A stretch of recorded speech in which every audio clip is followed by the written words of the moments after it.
Without further ado, I would like to introduce you to the new head football coach here at Temple University, Coach Casey Keeler.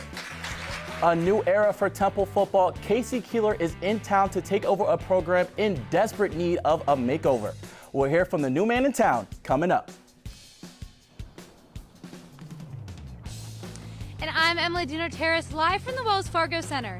The Big Five Classic comes our way this Saturday, and we have a behind-the-scenes look at what it takes to put this event together.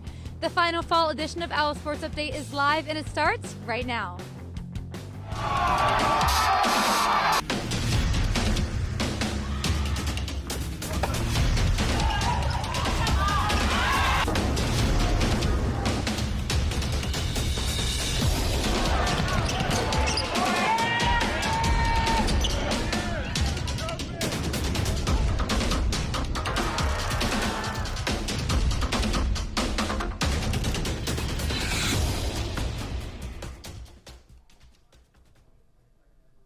Welcome to this senior edition of OwlSports Update. This is Julia Green and I am Michael Mirville. The Owls have their man. Coach Casey Keeler has come to town to save the day and maybe save a program. The announcement came on Sunday. We heard from the coach for the first time on Tuesday. And as you might expect, the former Sam Houston head man is optimistic about a Temple team that hasn't seen much success since pre-COVID. Here is his resume. Casey Keeler started local at Division III Rowan in South Jersey, then moving up to Division I at University of Delaware, where he won a football championship subdivision national title, aka FCS. Keeler then headed to Sam Houston State in the Lone Star State, where he took the team from an FCS school to an FBS school to play with the big boys. Now at Temple, Keeler will likely face his biggest challenge. It's now his job to turn around a program that hasn't won more than 3 games since a single season since 2019. I think the big thing is trying to establish a culture where they learn to trust each other, where they learn that we're in this thing together. And that's been the reason why I've had such success, is because I've had great players, I've had great coaches, but more importantly, we all were in this thing together, moving the same direction. It took only 2 weeks for Temple to find its man.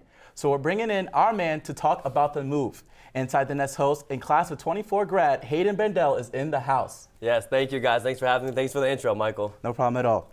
Well, Hayden, lots of excitement about this new signing of Coach Keeler. What is it about Coach that brings excitement and makes this a good signing for Temple? Yeah, I think it's because he's been a winner literally everywhere that he's gone, whether it's at the D3 level to the FCS to the FBS. Coach Keeler has always won. Now, excitement, I think it's always, people always like to kind of, when they sign a new head coach, I always love to harp in on him and whatnot. I think it's, for Keeler, I think it's for himself, right? This is a challenge for him. If he can be that guy, which the past 2 Temple coaches haven't been able to take them back to the level that they've been at in winning football, that's going to look huge for his legacy. During his time at Sam Houston State, he was able to give the team somewhat of a rebirth, bringing them up to the big boy division. How are these programs similar, and how can you expect him to do this at Temple? Yeah, I think they're similar because they're both schools that were not the biggest school in their state. When we look at Sam Houston, they're competing against schools with recruits like Texas A&M, like Texas Tech. So for him to do that and now come to Temple, he's going to have some of that experience with recruits, and so that's how they're kind of similar. Well, you talk about recruits. Obviously, in recent memory, recruitment has been an area of concern for the Owls. How will the signing of Coach Keeler affect recruiting, and will he be able to bring in high-level talent? I think he certainly can bring in high-level talent, especially with NIL at Temple, because we've seen it at Sam Houston. He was able to do it with not a lot of NIL there as well. And like I mentioned, he's going to be really big, though, on high school recruits, and I think that's going to be the key, right? Especially locally, or in South Jersey, in the Philadelphia area, in the state of Pennsylvania, there's a lot of good football. If he can bring those guys back home, then he can start looking national, and that's when this place can really just spark up. Thank you so much for joining us one last time at the desk, Hayden. Thank you for having me, guys. It's been really fun. As you know, you're graduating in 2 weeks. We're going to miss you. Thank you for everything you've done at OwlSports Update. Thank you, guys. Looking forward to watching you guys grow. Before the Keeler hire, the Owls played in their final game this past Saturday against North Texas. In the first drive, the Mean Green gets 7 on the board after a 14-yard pass connects plus the extra point. A constant during this season for the Owls, North Texas targets Temple's run defense, and they score again with this 39-yard run by Mackenzie McGill. Now, in the second, the Owls scored back-to-back touchdowns to make this a game, but they trailed 24-17 at the half. For the rest of the game, it became a battle of the defenses as both teams could not find the end zone. This includes a big tackle from defensive end DeJuan Black. Both North Texas and Temple earned stops against each other, and the score remained the same for the rest of the game. Your final in Lincoln Financial Field, North Texas 24, Temple 17. Temple finishes 3-9 on their season. Looking back at it right now, it seems like that would have been a great way with a 2-minute drill, send those seniors out who have been here through a lot for 4 years, and, you know, pretty disappointed. How I look at it, you know, I couldn't tell you what my numbers are. I could give you a range, but I've been a part of 3 wins. It's not enough wins.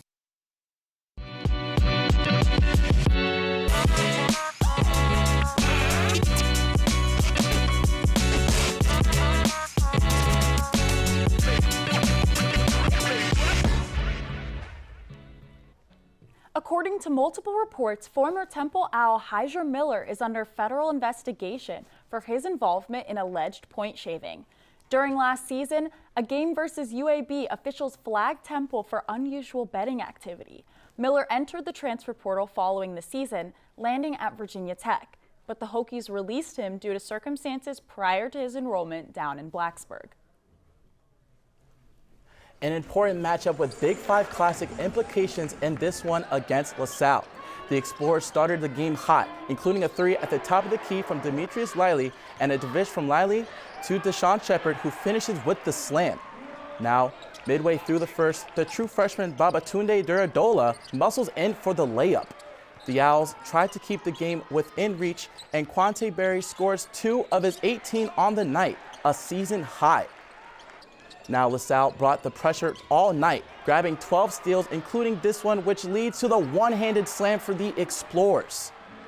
Moving on, off the screen from Steve Settle, Jamal Mashburn Jr. pulls up the fadeaway mid-range to bring Temple within 10 in the second half. However, the Owls dig themselves into a hole that they cannot come back from. They fall to LaSalle, 83-75. With the loss, the Owls are now 4-3. It's not the start that the team was hoping for, but there are some young players on this team who are off to a nice start. OwlSports Update Anthony Rossicoli takes a look at the 2 players developing the college level right before our eyes. Temple men's basketball is early into its season, with 2 freshmen making an early impact. Number 8, Dylan Batit, and number 11, Babatunde Duradola, have played in all 7 games so far this season. It shows to the depth of our team where, hey, we can throw multiple guys, and our practices are very competitive because of that. And I think the more guys you have that can impact winning, it's going to help you. Dylan and Baba have been a crucial component to the Owls' success early in the season, with both averaging 6 to 8 points per game. Making the jump from high school to Division I is not easy. That's where senior leadership comes into play, with players such as Jamal Mashburn and Steve Settle. It definitely taught me the physicality of the game, the toughness, and just like how to be a better player, especially as a young guy coming in. Be one of the bigger guys. That's something the coaches have stressed to me as the importance as we got to work on it as a team. Dylan and Baba have both excelled early into their careers, with Dylan receiving the AAC First Freshman of the Week award. No, it feels good. It's like the work I'm putting in is paying off, and we're doing good as a team. I really got to give credit to the whole team because me coming in late August, all of them helped me like figure out and like get used to the pace. Baba and Dylan look to keep up their early success when they play in their first game at the Wells Fargo Center on Saturday. Reporting from John Glacier Arena, I'm Anthony Rossioli, OwlSports Update. These 2 freshmen, along with the rest of the Owls, are at the Wells Fargo Center on Saturday. That's where the Owls are getting set to take on Villanova. And that's where we also find OwlSports Update's Emily Dinateris. Yes, guys, there's going to be a triple header on Saturday, and the Owls are in Game 2. It's not easy putting on an event like this with 6 teams at one venue. Coming after the break, we'll take a look at the work being done behind the scenes. OwlSports Update will be coming right back. Welcome back. Big Five teams have been battling out for decades, but on Saturday, all 6 schools will play for just the second time at the Wells Fargo Center in the Big Five Classic.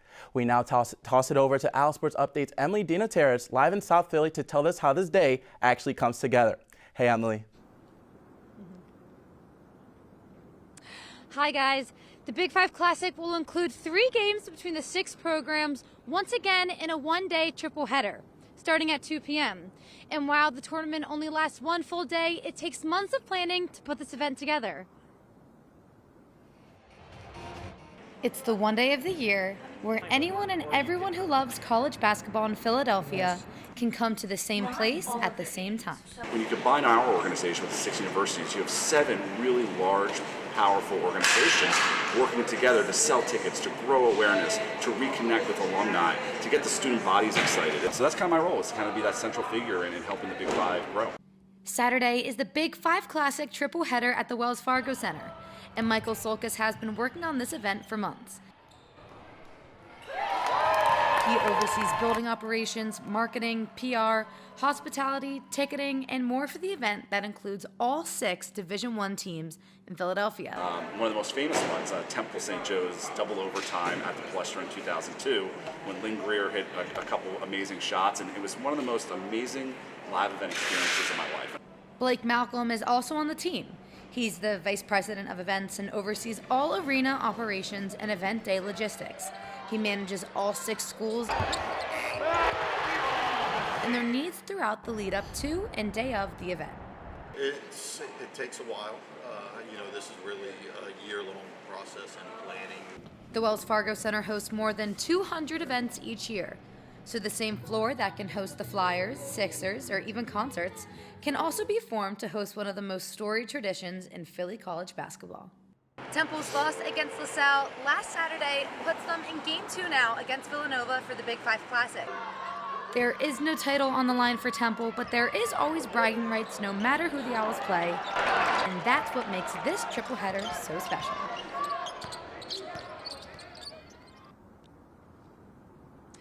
The crew here at Wells Fargo will be getting ready for this event up until the last minute. The Sixers are home on Friday night, so any game day changes will be made on Friday night and Saturday morning, just in time for tip-off at 2 against Drexel and Penn. Again, the Owls will be playing Villanova at 4:30, and the championship game against St. Joe's in LaSalle will be at 7 p.m. That's a wrap for me in South Philly. Guys, back to you on the north side abroad. Now on the women's side, Temple hosted the Princeton Tigers at the Leah Forrest Center last Tuesday. Princeton started off strong from the tip-off with lead scorer Che Ashley, who put up 17 points for the Tigers. Now the Owls found some momentum led by Kayla Turner, who had a career-high night with 15 points. The Tigers are up 51-36 headed into the 4th, but Tiara East puts up 9 points early in the start of this quarter, attempting to close the gap. The Owls outscored the Tigers 21-11 in the final frame. However, this 4th quarter comeback attempt was unsuccessful. The Owls fell to Princeton 62-57. Moving on to a few days later, the Owls are in a Big Five bout against LaSalle in a matchup that was decided in the closing minute of the game. Led by sophomore Kayla Turner with 17 points off the bench, Temple bests the Explorers 73-68. This win gives the Owls a spot in the Big Five championship game on Friday. Here is the matchup for the inaugural Women's Big Five Classic. With this win over the Explorers, Temple is in the title game versus host Villanova for an 8 p.m. matchup. Nova is 5-3. The Wildcats beat St. Joe's to get into this game. We are now headed into our second break of the day. When we return, our own Patty Heckard will share his picks for Temple's standout basketball players. And Sarah Winton will join us to discuss 2 gymnasts who have made a remarkable comeback from devastating injuries. OwlSports Update will be back in just 90 seconds. Welcome back to OwlSports Update. We're about a quarter of the way through the men's and women's basketball seasons, so I wanted to highlight a standout player from both teams so far. Starting off with the men's team, I want to talk about Steve Settle. He's taken on a bigger role in this year's lineup, starting 7 out of 7 games so far this year and averaging 7 more minutes per game. His field goal percentage is up 11% since last year, raising to 47.4% on the year, and his free throw percentage is up 10% since last year as well. Settle is the Owls' team leader in rebounds, assists, and blocks per game and will play a major part in the men's team's success this season. Now, for the women's team, I want to talk about an underrated contributor to Temple's offense, Kayla Turner. She's given the team impactful minutes off the bench, averaging 8 points, 1 rebound, and 1 assist per game off of 14 minutes per game. She's shooting 42% from the field and 50 from 3, and she's given Temple 2 great performances her last 2 games. 17 points and 3 assists in 20 minutes versus LaSalle, and 15 points, 2 assists, and 2 steals in 18 minutes versus Princeton. Turner has been getting more playing time in the last few games, and I'm sure that'll keep up with more performances like these. That'll do it for Patty's Picks. We'll see both players again on Friday for the women and Saturday for the men. And for my time at Temple, graduation is 2 weeks away and time to say my last goodbye. Julie and Michael, back to you on the desk. Thank you, Patty. Unfortunately, athletes are sometimes set back by injuries that keep them out for months at a time, and that road to recovery can be very hard. We now welcome to the desk Sarah Winton, who will be a new OwlSports Update anchor come springtime. Sarah, welcome. Your focus today is on gymnastics. Guys, if you play a sport long enough, you're bound to get injured. It's something every athlete tries to avoid. But when it happens, the days and weeks of rehab it takes to come back to competition can be a tough challenge to overcome. For 2 Temple gymnasts, this road to recovery almost ended their careers. Recovering from a serious injury is one of the toughest challenges for any athlete. It's really an occupational hazard.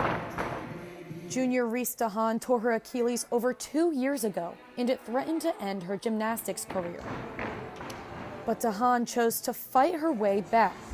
This fight included surgery and months of grueling rehab. And now she's finally back on the uneven bars and ready to compete. I just had a great team. The trainer, all the people who work with me downstairs, like Pat and Carmen, they were great. They made it worth coming to therapy every day. Reese isn't alone. Freshman Nikki Rengifo is also on the mend, recovering from a torn labrum in her shoulder that she injured last spring. Like Reese, her journey has been marked by setbacks and perseverance. I was devastated. I was so sad. I was at a really, really good point in my season, in my career. I'd never been doing that good. And it was just so heartbreaking to know that I was gonna have to start all over again. Whether it's a torn Achilles or labrum, injuries like this can be devastating for gymnasts. But for Reese, Nikki, and so many other athletes, these setbacks are just stepping stones on their path to recovery and success. It's been hours of hard work with the support of their teammates. Both Reese and Nikki are proving that resilience isn't just about healing physically. It's about finding the motivation to keep moving forward. I'm more proud of myself doing stuff that I wouldn't have been years ago. Each turn that I take, it's been an opportunity, and I'm just excited that I can do it again. I have a best friend who did the same injury, and she's not doing gymnastics anymore, so it makes it so much more special to me. The next chapter for both Reese and Nikki comes on December 14th for the Cherry and White Invitational. It's the first time both are scheduled to compete in front of the home crowd this season. It's time for us to take a quick break, but stick around. OwlSports Update is coming right back.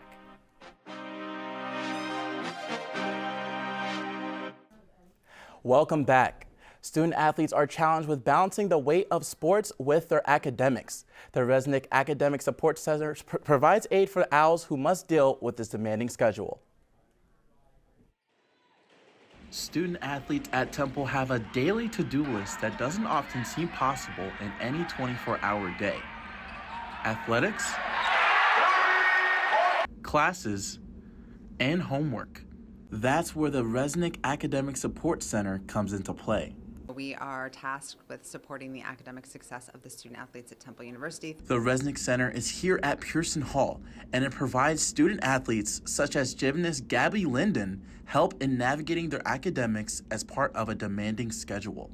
And we are provided with so many resources such as tutoring, career coaches, and as well as our advisors. The center helps student athletes the moment they walk onto North Broad as a freshman, with much more than just tutoring sessions and study halls.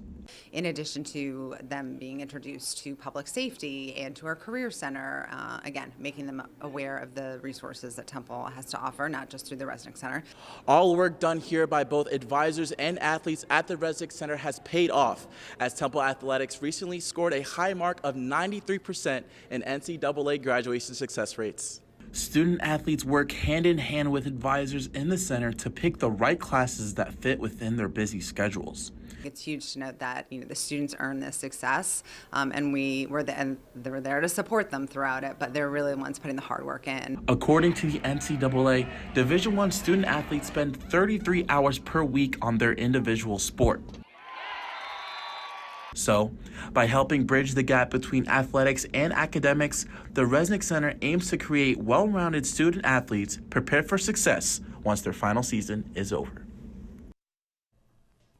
Taking a look at this weekend in Temple athletics. First is the Women's Big Five Classic on Friday at Villanova. Next is the men's turn at the Big Five Classic at the Wells Fargo Center. Fencing closes out the weekend on Sunday with the tradition meet in upstate New York. This is our final show of the fall semester, and with that, it's time to say thanks to our hardworking crew. We would like to take a few moments to showcase the amazing work our team has done over the semester with so many faces in front of the camera.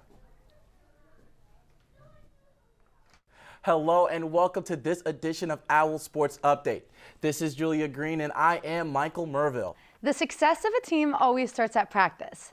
The women's team is currently 1-1, and their early accomplishments this season wouldn't be possible without a special group of men known as the Scout Squad. Temple hit the green with 5 other local schools at the prestigious Aronimink Golf Course in Newtown Square last week. The tough course and challenging weather made for a difficult day on the scoreboard. Thanks, Michael. At the 44th Annual Nicky Fink Classic, Temple placed 6 of its athletes in the top 15, thus earning medals in foil and épée. Temple's defense has struggled to stop the run game all season, and their game last Thursday against Army was a prime example of what happens when teams just run and run and run. With her senior season underway, Kinzel continues to have an impact on the team.